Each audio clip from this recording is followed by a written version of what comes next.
you said like founder market fit before. Let's almost say just founder fit. Like, are you fit to be a founder? It's okay. Like, how bad do you really want it? Yeah. And if you're not really burning for it, then just go and do something else and have an easier life. Hey folks, Gerrit here. It's been a while since we released a new episode of the Most Awesome Founder podcast. Frankly, we were a bit busy launching the inaugural WHU Startup Accelerator, but the program was a success and our 8 cohort startup teams are off building the next great WHU ventures. That being said, our guest this week is one of our accelerator mentors, Nathan Evans. Nathan is co-founder of e-commerce startup fulfin. He is also a director at the Founder Institute Munich, has 25 years experience in banking and FinTech, and just so happens to be a Kellogg-WHU executive MBA alum. Nathan and I had a really great conversation about his fascinating career trajectory, from studying physics to the trading floors of London, from banking to product management to founding fulfin. We even managed to talk about poker as a metaphor for entrepreneurship. So I hope you enjoy listening to this episode as much as I did the conversation.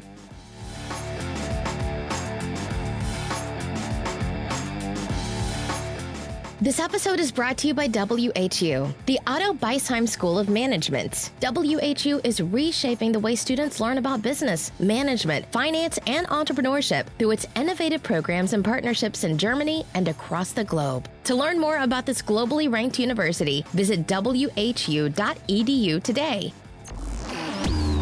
Coming to you from WHU on the banks of the Rhine River in beautiful Fallendar, Germany. This is the best and most awesome founder podcast. A show about entrepreneurs, innovators, advisors, and educators, and the stories that make them who they are today. Nathan Evans, thank you so much for joining our humble podcast today. It's great to have another inspiring WHU alum join us. There you go. Thank you very much. It's very, very good to be here on a Friday evening. Nothing better. Indeed. It was easier to say when there was a complete lockdown. Now I feel a little bit guiltier getting people to do this, but thank you again for joining us. Of course, you were a mentor for our accelerator program, so you've already had some opportunities to connect with our young founders with your alma mater. So thank you on multiple levels. But today we're here to talk about you. As I mentioned to you, one of the things we like to do on this podcast is highlight inspiring entrepreneurs from the WHU ecosystem. You certainly qualify. So I'm looking forward to hearing your story and where you come from and how you got to this place you are right now. So why don't we kick off with a little storytelling, and why don't you tell us a little bit about your founder experience and journey? Okay, and thank you, sir. You will make me blush having seen the people who have been on this podcast. It definitely feels like standing on the shoulders of giants, because there have been some great achievers there, and I still feel we are very, very much at the start, even though it's 3 years. And you look back and you see so much achieved, and then you look forward, and it's still the mountain to climb. But it's really great to be invited. I'm picking up on that WHU invite as well to talk to the guys in the current accelerator. That is equally as inspirational for me and such a learning for me as it is for them. I think these guys are so hot, and these guys are so passionate about it. I would do that rather than sleep or do anything else, and that's pretty much what I end up doing, unfortunately. But thank you very much for bringing me in to meet the other mentors as well. There's such a great group of people. So. I'm Nathan. I'm British, which cannot be hidden away. I think I am also a German, naturalized German since 3 years, and Germany's been a part of my life since 2001. And I'm the co-founder of my company Fulfin, financing e-commerce, with my colleague Freddie, founded in 2018. And when we're a FinTech lender, we call it FinTech 2.0. So really the new breed of lending, which is very, very much more data-driven than it's ever been before. Cool. I'm very interested, and I want to dig more into fulfin, but I know you come from a different background. Can you tell us a little bit about your journey to prior to joining fulfin? What were you doing that kind of brought you down this path? I think it's probably not standard, or maybe it is from somebody of my vintage. You said that I may start when I'm 4, but being in my 40s, I'm going to avoid that because otherwise we'll be here all night. But I came from a non-academic background in the UK, and then was the first one of my family to really go to university, and I just studied what I had a passion for at the time. Nobody told me you're supposed to do anything other than that, proper career planning. And at the time, it wasn't really so much there. So I studied physics in London at a good school called Imperial, and it was very, very much the case at the time that after Imperial, you went into research, industry, or you went to the city of London, so the finance area. And I was wowed by the bright lights in the big city and the innovation, and it felt alive. It was where the smart kids went, and I wanted to be amongst them. So quite naively, again, just doing what I wanted to do. And there I found myself with, I think, a lot of luck, more luck than planning, ending up working on a trading floor in a pit. Effectively, in the last days of Open Outcry, I was working in an interbank broker. It was like 1 year of my life, and I think I grew up 15 years in that 1 year because I figured out this is how the world works, and this is how people work, and this is how people can make other people do other things. And feel very privileged to have had that experience for a year. I learned so much, and I feel very, very privileged to have been able to get out after a year as well, because it can do bad things to one's character, I think, if you're there too long. And in that time as a broker, one of my clients was a big German bank here in Bavaria, and they made a bid for me to go out and run a book there. So even though at that time there's very little call or even opportunity for people to think about going into startups at the point, the smart kids went to investment banking or consultancy. Then I went into investment banking, and I ended up with a P&L. So I'd gone from being a broker, which was a very, very entrepreneurial role, and the fact that you eat what you kill, that's it, to running a P&L at a tier 2 bank, which was the same again. Mostly we were remunerated by the bonus, but it was, I think, all of the good traders, it was just a way of keeping score as well, and that's what it always was, the love of the game. And I remember being out there with my friends and colleagues in Munich on one evening, so socially, and I always got there late because I always used to stay on the trading floor doing my analytics and getting into the system when everybody else had left, and turning up at 11 when people had been out drinking the beers from 8. And I remember it to the day. I said, don't tell anybody this, but I would do this for free. Don't tell my company this, but this is so much me. So I feel so alive. And later, I got the call back really into technology and product management, which I went from being a trader to building the trading system that I'd worked with. Came from having a very strong relationship to the guys and being a demanding user who were, when I wanted this thing changed. And at one point they said, we have a job in Switzerland in product management. We want the guys who've been using the system. So that looked like a very interesting opportunity. And I came into product management, which I thought was totally, it was so interesting. It's probably as close to being a founder or a head of a company as you can be if you do it properly without actually being that, but it's not quite your baby. And I think those years of my life that I was in Switzerland and in Stockholm doing that, it was wonderfully fulfilling, but maybe ultimately frustrating as well. And I cycled through a few experiences there, the Swiss Stock Exchange as well, rebuilding the lending market for these guys, into what has become a stellar startup in the meantime called Beekeeper from Switzerland as well. Was in there early, but left at the time to go to the Swiss Stock Exchange.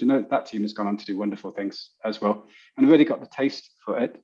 And during that period of time, I did my exec MBA at WHU and Kellogg, and that opened my eyes to how many extremely smart people there are working in places that are not financial services as well, and got the founding bug. But it still took me another 10 years after that until I founded the company. Came back to Munich into eCommerce, and then into a young FinTech before we founded Fulfin, and then finally met the right guy, met Freddie there, perfectly complementary, I think, to me. We are different in 9 ways out of 10, and the one thing out of 10 that we have in common is values and beliefs. He is as straight as can be, and he's a rock, and he has a great work ethic, and he's very, very intellectual in the positive way, and that was it. And then we've been fighting the good fight ever since. Wow. I mean, there's so many things I want to unpack from that story that I found fascinating. And I was scribbling down a couple notes, and I was running out of time to scribble them down because there were so many thoughts that I had. The first thing I want to jump on a quote, something that you just said, which is something that I think about a lot in my career trajectory that has also been a bit circuitous over the past few decades. And it's the love of the game, right? This idea of the love of the game. I know we talked offline a little bit about our shared love for poker. I find a lot of interesting analogs between the game of poker and the game of entrepreneurship. But what you were kind of talking about it a little bit in terms of data and trading and that context. But help me understand when you talk about maybe the thread that weaves through your career that you kind of gets you off, that you love the most. What is that? Is it the numbers coming from a physics background? Is it the kind of gambling? Is it the risk reward ratio? What is it that gets you off the most out of all those experiences? No, it's not the numbers per se, not in the nitty gritty 10th decimal point type of way. It's not gambling, because I'm the largest critic of gambling, if it is of gambling in the sense of roulette.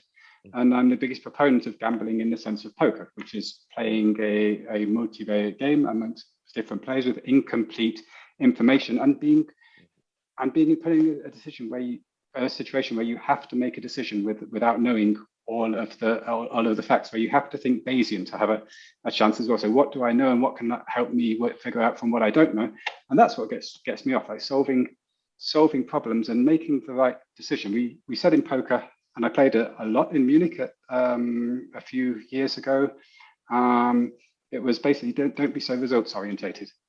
Like the cards come as the cards come, but it's about you keep making the right decision, and you keep making sure that you have the frameworks to make that right decision, and you will do good. You might run bad, you might run good, but you will do good in the end if you do that. And that's the challenge. That's the personal challenge, trying to take a really difficult to understand situation, a complex problem, making it a lot less complex and figuring out what the drivers are. And yeah, that keeps me young. And if I have to stop doing that and somebody starts making decisions for me, then I don't think I'll feel it's the time to keel over, I think. Right. Well, I mean, I love what you said about, playing the games with incomplete information and leveraging the information you do have to kind of fill the gaps. But the other thing I heard you say, which is something that I think about a lot, and I have a few friends that are professional poker players, and it's the long game. Like some people think you go to the poker table and you play with the chips for that day, but the professionals have a chip stack that they play over the course of a year. They're looking at the returns in the long game. I see entrepreneurship kind of like that too. Some people think starting a company is just this thing that you do one time and it's either boom or bust, but great entrepreneurs are collecting experience throughout their lifetimes. You said it took you, from when you got the startup bug, it took you 10 years before you founded your own company, even though you were obviously playing in other startups and scale-ups along the way. What was that trajectory like? Was it what did you feel held you back before you finally pulled the trigger? Was it finding your co-founder? Was it finding the right opportunity? Was it learning more? What was it that kind of made you pull the trigger? I don't think anything held me back. I think poker is a metaphor for life as well, and you have tournament poker and cash poker. So let's say your life is a little bit like tournament poker, that it's going to end, and what is the correct strategy for the start of the game isn't the correct strategy for the mid game and the end game. And you need to know when to shift gears, and you need to know when it's the last chance to push. And I was doing such interesting things with such interesting people. I mean, in Switzerland, working for the Swiss Stock Exchange with the Swiss National Bank on a project to rebuild the whole lending architecture of the marketplace by which banks refinance. And that comes along once in a generation. So it was so cool to be involved in something like that. Coming back to Munich and being there's a company called Mercatio where I learned about e-commerce as well. This is a 1999 founded company with absolute genius leader as well at the strategic level that Amazon has tried to kill and not succeeded. Google has tried to kill them and not succeeded. And just to be around these guys and to be learning was wonderful. And then you kind of figure out not getting any younger, the right level experiences. And it's now time to push the button because the stars aligned. And the stars may have aligned 5 years earlier. But if not, I was still very, very satisfied. I just knew one thing, that if I didn't do it at some time, I would not be fulfilled.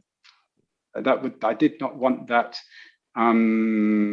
situation. Or let's say it's then choosing the path of least regrets. And I knew the biggest regret would be there on my deathbed going, I didn't find out. That's stupid. So I find out, and win or lose, I find out.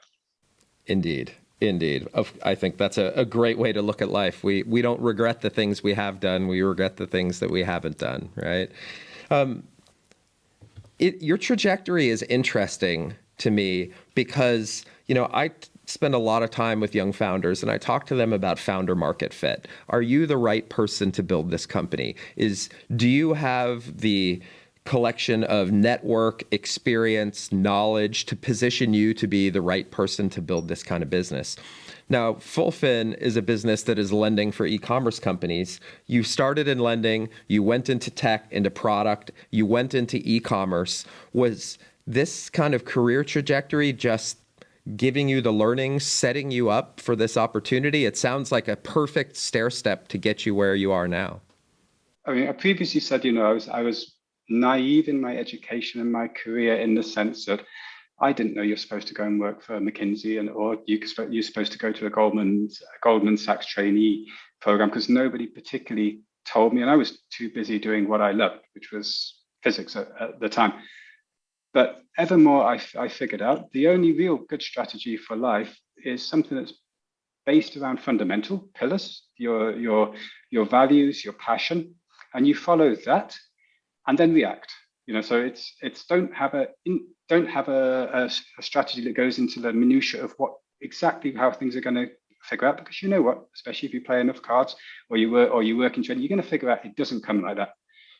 Something comes and you're going to have to react. So I was figuring out, it's making a lot of sense for me to be in FinTech and to have e-commerce. That's going to put another block in place, and it was all coming together in a very broad outline, and it felt, I'm really, really, really strong in this space, really well connected as well, and I have an unfair advantage via that at the right time. I think it's very good what you said about founder market fit, to express it like that as well, and for these guys to ask themselves the question at the start, especially I think with finance and FinTech as well, is probably a lot more relevant than other spaces. It's probably easier spaces to go into if you're a young founder than that.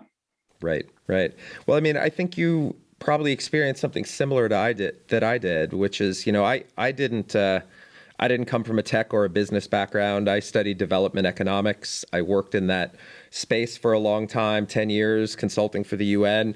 And it was in that experience that I identified a clear problem that I thought that I could solve with tech, which ended up turning me into a technology founder that I really never had on my radar before. I'm curious, from this journey that you went through, how did you kind of get to the problem? Maybe you could talk about the problem that fulfin is solving, how you kind of identified that problem and what you guys are doing to address it.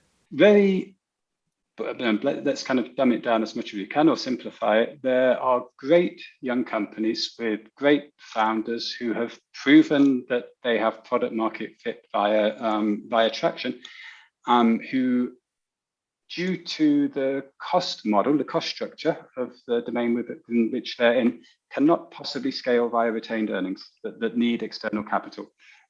They can't get that capital. And that is partially for regulatory reasons and is partially for a systemic naivety that there is within the financial services. Remember that young companies are difficult to understand. Asset-light companies are just not favored by banks as well. And what do we have with e-commerce? And this is a problem that we're generally solving, which is working capital and growth financing for young e-commerce companies. But what these guys are is de facto asset light, young, high growth, everything that that scares banks. And what do they really need? They need short-term recyclable loans, because they're looking to finance their cash conversion cycle of buying goods, importing goods, and selling goods, or investing in performance marketing to sell goods. That's what can help them grow. And the lenders that we know, generally, they don't like to do short-term loans because they have a certain cost base. They are regulatorily constrained from lending to young companies. So this that ticked the box for us as a problem, because what we didn't want to do was subprime. We did not want to lend. Banks do 90% of things right in terms of understanding the credit profiles of their clients. And 9 times out of 10, when the bank says this is not a lendable situation, it's perfectly correct. And we wanted to find the opportunity, which was the 1 time out of 10 when it's not correct, when that decision has been made because of some systemic bias that exists. I'm just thinking a little bit of our audience, and as you know, at WHU, there have been a lot of e-commerce businesses and marketplaces come out of this ecosystem. Many of them were capitalized with equity financing, right, and grew through Series B, Series C, Series D, and above. Is this more of an earlier stage alternative to disrupting the cap table? How do you fit into the capitalization model surrounded by equity finance for a younger company? Everybody's kind of happy when people talk about like a marketing mix, and everybody's happy when you talk about a tech stack as well. So different horses for courses, different tools to solve different problems. And people, for some reason, probably because money is fungible, think that all forms of financing are almost equally suitable and equally applicable to every situation. It's just not true. One should think of a financing stack as well, or a financing mix at the very least. And I think one of the most naive decisions that a young founder or businessman can make is to use equity capital, to use growth capital to finance working capital. Okay. So equity is the most expensive form of capital that there will ever be, but it is for a reason. It is the most flexible form of capital that there will ever be. It's the right capital for building the foundation of your business, for making long-term investments which are going to pay off in years. And working capital is effectively when there is a proven money printing machine, where if you tip money in up here, then in a few months, more money is going to come out down here, then you don't need to be paying the equivalent of hundreds of percent per annum to finance that with working capital. With growth capital, you then need a provider of working capital, and that's where we come in. So it's not the 1-2% a year of banks. It's like a fee-based lending, but it's not the hundreds of percent a year equivalent of an equity investment. And so people get to flexibly finance this money printing machine of buying and selling products or investing in performance marketing, and to recycle that as often as they want to do, and all the time just retaining ownership of their company. And I think that's the big thing. That's the pitch that not only we make, but lots of alternative lenders make. It's that we're an alternative to, one could say that, some mix out of credit cards, an overdraft, and certainly equity in investment. But we're one of those products that allows you to keep ownership of your company. Gotcha.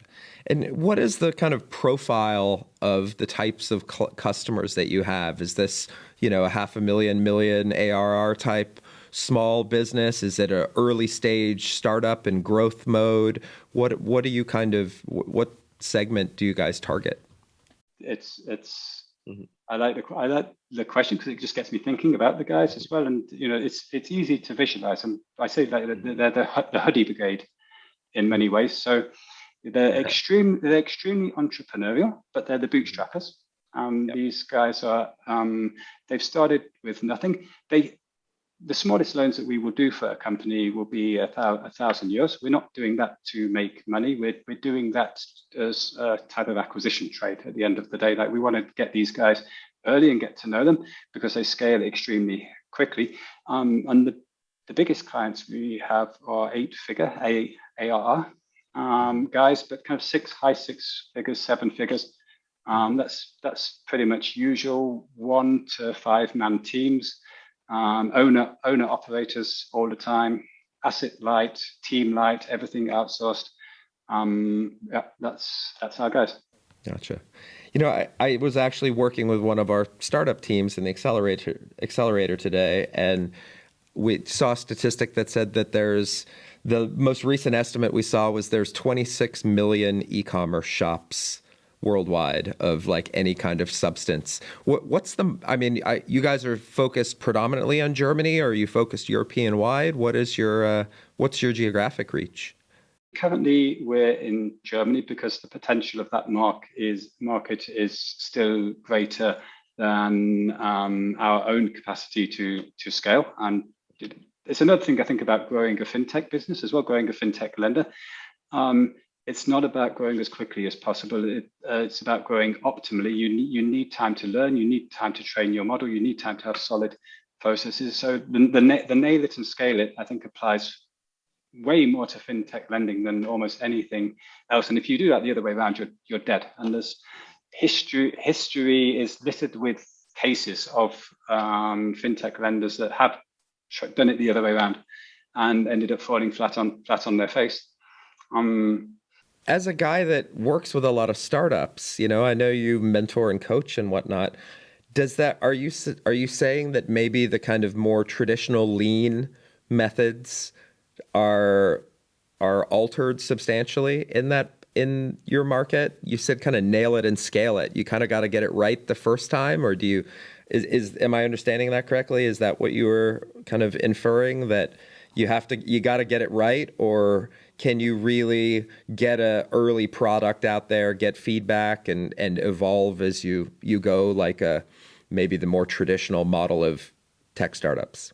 Yeah, okay. I get the question. This is totally legitimate, and you certainly can do that. And that's what we did in fulfin. We were so iterative. We probably were not financeable as an early stage team because we didn't have that typical founder background. Freddie was a previous MD of Deutsche Bank Austria and a PhD in finance and extremely astute, but his only startup experience was the company where we previously met, and we were both mid 40s. Maybe we could have got something off a deck, but we didn't need to either. We could finance it ourselves, and we started giving out small loans ourselves with a regulatory compliant alternative lending model out of our own pockets, basically to figure this out. And we did our learnings that way. We had a collateralization framework at the start where we took collateral from our first clients, and we had that collateral sitting in our office in our incubator, and we walked down to the post office and took that and posted that off to Amazon, because I was very insistent that we understood the whole process, that we had to live it to the extent that we both got involved in e-commerce as well, and to having investments and be in the operations of young e-commerce companies. What I refer to as in nail it and scale it is that if you have a portfolio of loans, if your three biggest customers go bankrupt, and that would take you out, that's a bad situation to be in, because that is something that cannot be ruled out given economic cycles, given the possibility for defaults, frauds, and idiosyncrasy. So you have to kind of have portfolio strategy there. You have to make sure that you grow optimally so that cannot happen. Gotcha. Okay. I want to ask one more question about e-commerce, because I think this is something, it's such a part of the entrepreneurial culture in this community. As someone that probably has pretty deep insights into a lot of e-commerce companies in Germany, maybe project out a little bit. I mean, there's so much interesting things happening in this space. I mean, there are companies that are, raising 8-figure euro amounts to buy up Amazon shops. There is this kind of amalgamation, Amazon eating the world, whatnot. What's your take? What's e-commerce? How is it going to change in the next 5 or 10 years? Do you have some predictions?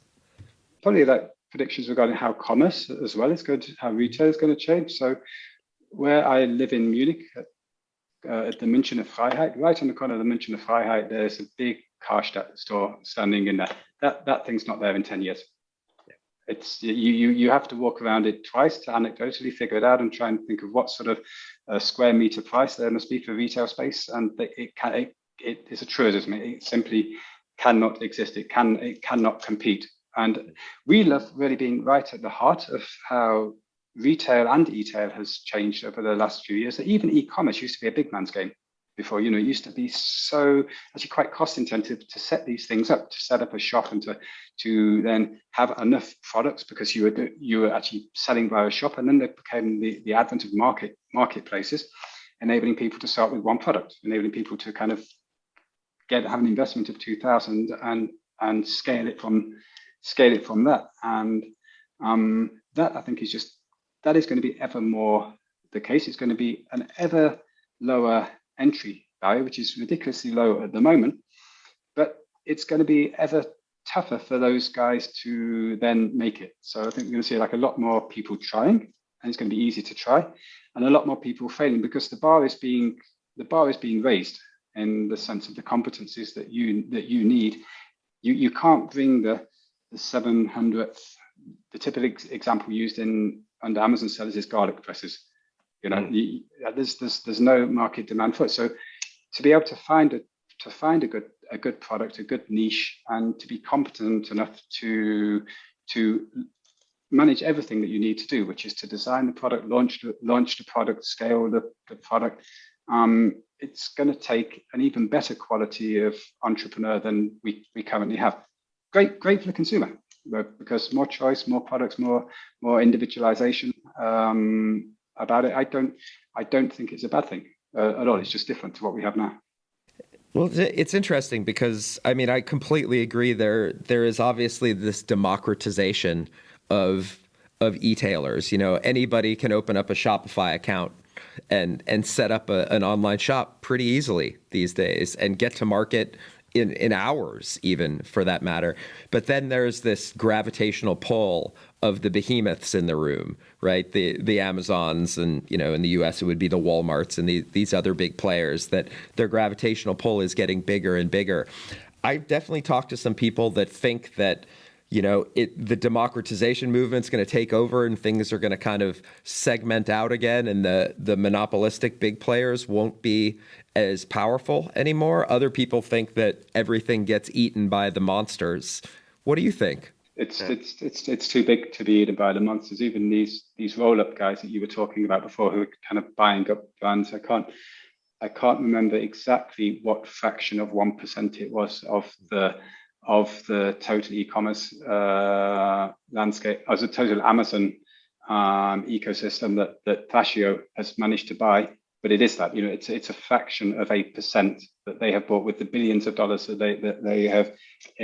they have put to work. I mean, whilst we've been talking, like 10 new sellers will have registered on the Amazon Germany marketplace. And the roll-ups are good, because what the roll-ups do is they give these entrepreneurs, these e-commerce entrepreneurs, an exit opportunity. And that didn't really exist to this extent before. The problem with the e-commerce businesses is, especially the small ones, they were so tied to that owner operator and their skill set that it was like, maybe the paper, A Market for Lemons, which is the Nobel Prize winning paper about the used car market, saying that you can't possibly sell a used car at its fair price because there's information asymmetry. So the buyer has to assume that he's going to get done over. So he has to pay you the price for a poor quality car, because it might be a poor quality car. And that's, I think, what it is with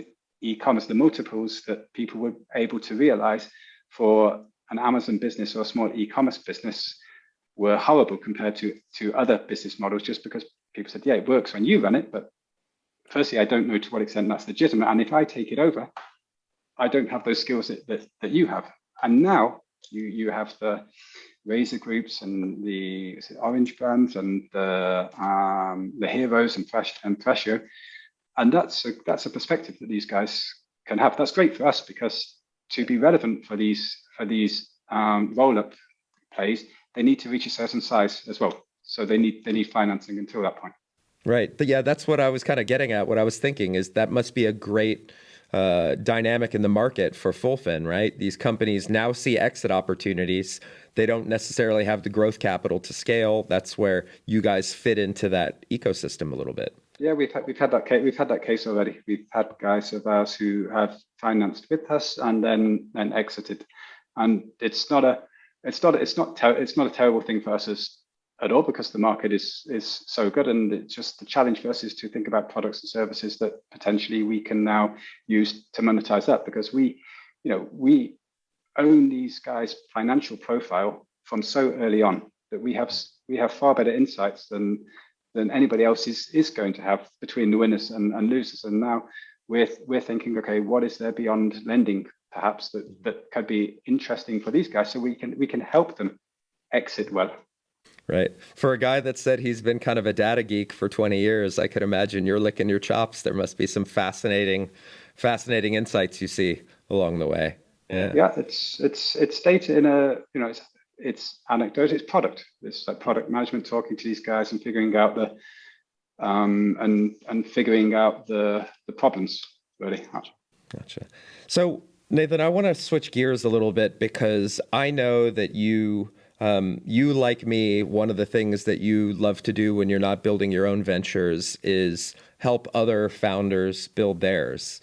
You've mentioned, obviously we talked about your role as a mentor for the WHU Accelerator, but I understand you work with some other programs as well supporting entrepreneurs. Yeah, since 2018 as well, I have been running the Founder Institute program in Munich with a team of fellow directors. And it would potentially not be the correct decision for other people whilst building a startup. For me, it was quite clear that this was very much aligned. This was kind of our early stage customers that I was going to be able to help. And also it's just a passion of mine as well. So I would be rather doing this than watching England play Germany in the quarterfinal. So yeah, I have an immense amount of pleasure from working with these really early stage guys. We take them from idea to incorporation within the program. Gotcha. Well, so I guess next Tuesday evening you'll be free and available. I think the whole world will be watching that game. That's for sure. But I will probably watch so I can keep up with the conversation. But it's it doesn't get me hot in the same way that seeing some of the guys that we have coming into the FI program, or seeing the customers that we have with fulfin, and just seeing them grow, seeing like really good guys get what they deserve by putting in the work. Amen to that. There is nothing more enjoyable for me either to see that. When you work with founders, are you focused more on finance? I know we talked a little bit about, capitalization and finance. What's kind of your niche when you support aspiring entrepreneurs? The program per se covers all the bases. Like, it's a 14-week program, and we will cover everything from vision and validation to go-to-market, product development, growth, hiring, equity, and funding. And into this program, we will bring different mentors for each topic and experts. And often within this program and other FI programs around the world, I'll certainly go and mentor on equity and funding, because I feel that's kind of a core competency. But product as well, I'll be more involved in that, and any topics around, I'd say, the market validation, I think, is like, look at this critical thinking before you go and invest a lot and make the mistake. Yeah. Being customer centric. Yeah. You like me, I built a company in Germany 11 years ago. And then ended up moving it to the US. I came back a decade later. I've seen massive changes in the startup ecosystem here. You've got your fingers on the pulse, at least in München, of the activity. What have you seen? You've been here now 20 years. How have you seen the ecosystem and the resources for entrepreneurs evolve over that time? I mean, I think myself, it wasn't even on my radar for the first of those 10 years in Munich. I know, 2014, 15 was still very, very small. And then we, even as fulfin, and in our early days, we were subject to the realities of the growing interest in founding. That we were in an incubator or an early stage incubator accelerator called Werk1 in Munich, which is very well known. It was set up originally as a game, basically for gamers, and then spread its wings a little bit. And we were there for 2 years, and after 2 years, we were kind of told, guys, it's been great having you, but the next generation's coming. You've got to go and find somewhere else to live.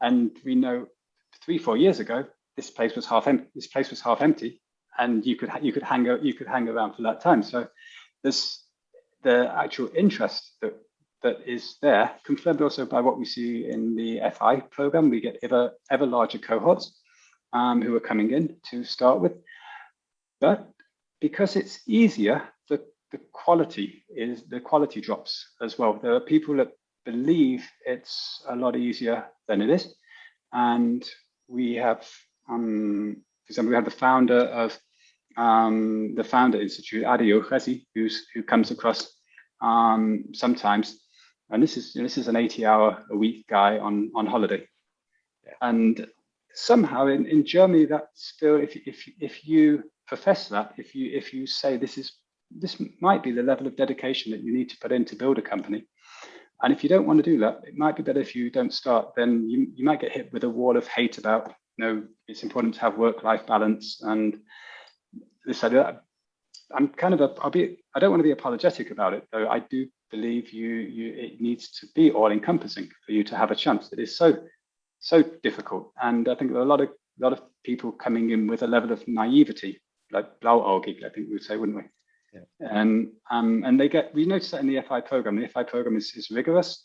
It's selective, but it's also very rigorous as well. And we lose 70% plus of all starters in that program, because if you don't achieve what you have to achieve, we have to ask the guys to leave. And that program is nowhere near as tough as being a founder. Yep. Yeah, indeed. I think there's, in recent years, there has been it's become a zeitgeist kind of topic, right? The sexy thing to do to be a founder. And I'm going to go start a new venture and, get this visibility and be the cool kid on the block as an entrepreneur. But I think the people that have done it a few times realize that it's a frickin' grind. It's a lot of work. It's hard. It's exhausting. And like you said, it's all encompassing for sure. And I think there is some balance that's required to maintain your sanity through that journey. I've certainly been sucked in deep, but it's not something you do for shits and giggles. It's something, if you're going to commit, you better go all in for it. Yeah. I just advise people not to do it, basically, and then let them convince me that they can't do anything else. That's the classical way I'll go about kind of validating. You said like founder market fit before. Let's almost say just founder fit. Like, are you fit to be a founder? It's okay. Like how bad do you really want it? Yeah. And if you're not really burning for it, then just go and do something else and have an easier life, because you said I'm not allowed to quote Elon Musk, didn't you, at the start? But what is the one about standing on the abyss, looking into the abyss and chewing on broken glass? Yeah. That's the one that I used to, but there's something to that for sure. Yes, it's not fun on many occasions, and you have to be kind of masochistic to do it. But if you are at that particular ilk, then it's ultimately rewarding as well. Like seeing a company grow, seeing your baby grow. And I've looked at we have our monthly meeting internally, which I title the big fat expensive meeting, because everybody's there. I say this meeting, everybody better bring their A game to this meeting, because nobody's working for this half an hour. So, or for this hour that we have. And I did a retro of how Freddie and I, like the operating model we had when it was just us two, and kind of what we're doing now with our team of data scientists and our categorization algorithm and the bank transactions and our APIs pulling in the eCommerce data. So hang on, has this happened in 2.5 years? Was that really, Was that really us? That's kind of cool. Now we're doing something that other people don't do, but lots of blood, sweat, and tears on the way. Right. Well, you said something earlier about, you felt like you had to do this, like you would regret it if you didn't. And, I always think of when I ask founders, like, why, always understand your why. And I call it the have to test, right? Like if you say because I want to, because it sounds like something fun to do, there's a pretty high probability that you're not going to make it through that journey. We had Steve Blank on the podcast a while back, and he said he would get students at Stanford. They said, well, I got an offer from the big consulting firm, but I'm also thinking about starting a startup with my roommate. And he says, stop right there. If it's a choice, you shouldn't be doing it. And I think it's this idea of like, if it's just something that you absolutely have to do. And, I've built 4 businesses, but I have stopped building almost 10 of them early because I got to a point where I realized, okay, here's where I'm at. I know what's ahead.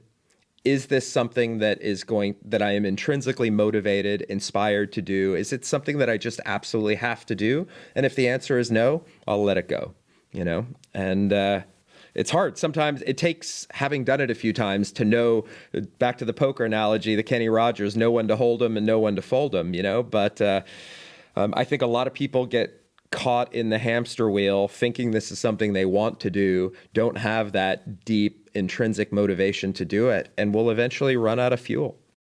I think it's the mindset. It's the I guess I quote myself to say again, the love of the game. That's as far as I'm concerned, the only reason to do it. Because if you focus on anything else, you're going to be disappointed, and you're not going to stay the course. And the quote I like is the Hillary quote for climbing Everest.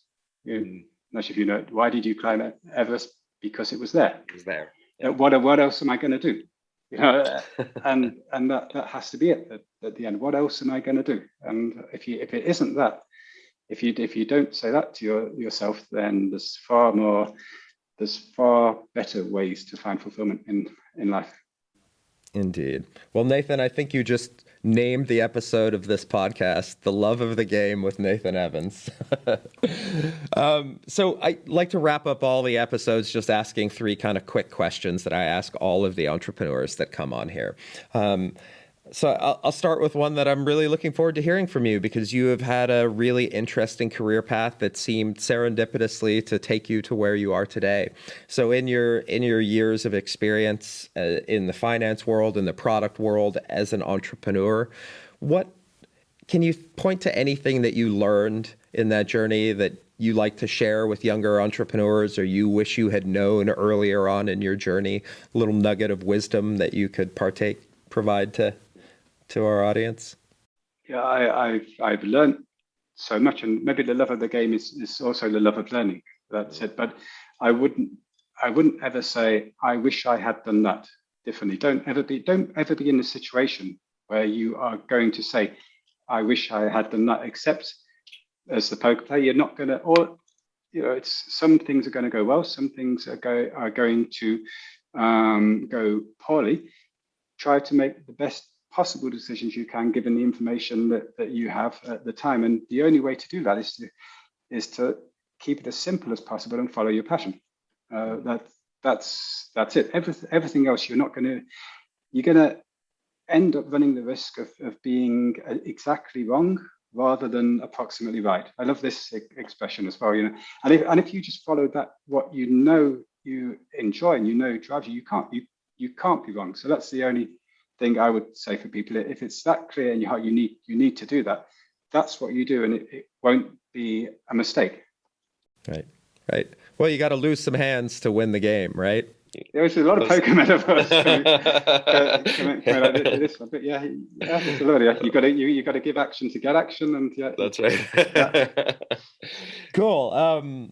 So I've always found that I can understand a lot about a person by what book is on their bedside table or what's on their bookshelf. Do you have anything you're reading now or something that you've read that you would recommend? obviously I saw some of the podcasts before, so I knew this was coming up. And then the question is like, do you want to try and make yourself look smart, or are you going to go for kind of brutal honesty? And I try to be honest. So what I am reading, which I love, is a book called Anti-Fragile by Taleb. I love everything that Taleb. I love how the guy thinks. I love the frameworks that he uses and applies. I think it's similar to books like for economics as well. It's the same type of looking at it with an economist or a physicist rationality of it, reducing it. I'll do the Elon Musky break it down and reason up kind of thing. So that book has so many learnings in it, and I think especially for startups as well. Like how can you build a company that is anti-fragile? And he defines anti-fragile as being an organization or entity that benefits from shocks. So the opposite of fragile is not robust. Robust is something that doesn't mind if there are shocks or not, but these shocks in the startup world, they're kind of learnings, and you need to be able to survive the learnings. If your learning kills you, it doesn't help.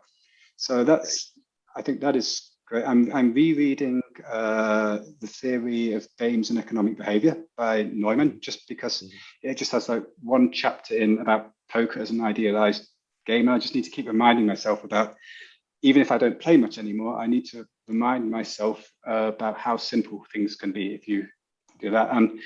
And being a daddy, the guilty pleasure in life is I get to read all the kids' books. Yeah. Again, and we just had the BFG, the Big Friendly Giant by Roald Dahl.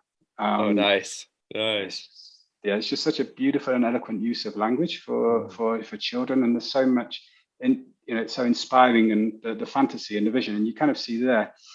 To see my little daughter's eyes light up, it's kind of trying to get that passion in yourself and the people around you who work for you, and to see what language can do. And that's wonderful. I think last year I had Martin Heibel from Ciara, who's also a Munich entrepreneur, and I think he has 5 children, and his answer was, I haven't read a book for myself in like 10 years. He's only read kids' books. So.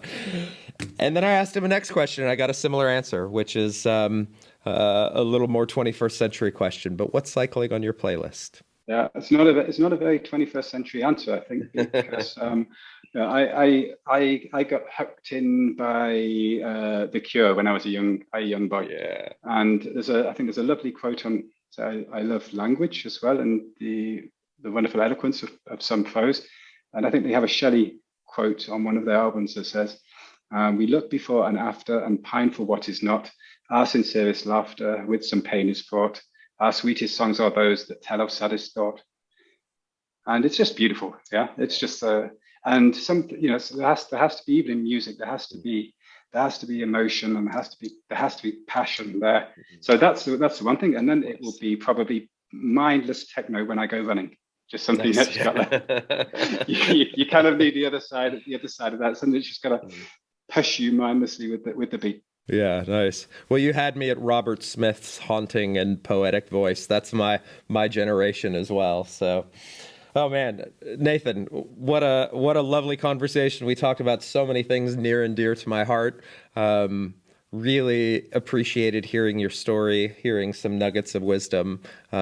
Such a pleasure. We hope to have you back here at WHU again, imparting that on some of our founders in the years to come. But it was a joy. I really enjoyed it. Thank you, sir. I love being back at school, and I love now being involved in the Accelerate as a mentor as well. So, as long as there are as long as the 24 hours in the day haven't been filled, and I can make it work, I'm very, very glad to be involved, and look forward to speaking to you again. Sounds great. Thanks for having you. Cheers, mate. Bye-bye. Well, folks, that was Nathan Evans, WHU alum and co-founder of e-commerce financing startup fulfin. Stay tuned for our episode next week when we introduce Christoph Kreuss, founder of the Siemens Innovation Ecosystem and co-head of Siemens Entrepreneurship Bootcamp. Bis nächstes Mal.